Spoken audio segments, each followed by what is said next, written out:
So, trying to figure out kung saan ito magbabounce. So, ito yung una kong ginawa. Ito yung 30 seconds. Ito yung Emma. Doon nagsara. Dito nag-umpisa. Tingnan ko yung high. Ito yung bounce area niya. Second one na pwede mong gawin is abangan mo ng parallel. Right? Abangan mo ng parallel. And then pwede kang exiting channel parallel. Create mo. And pwede din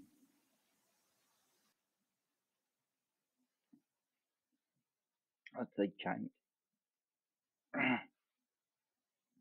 Create mo. And then pwede din yung EMA 50 crossing up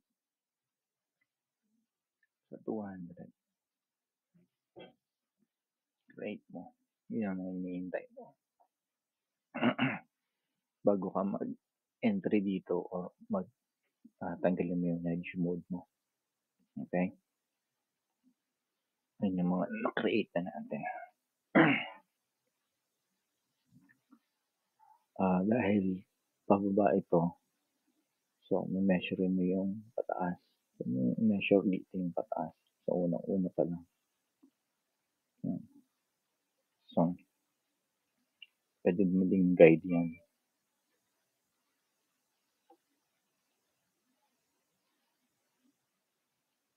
Target.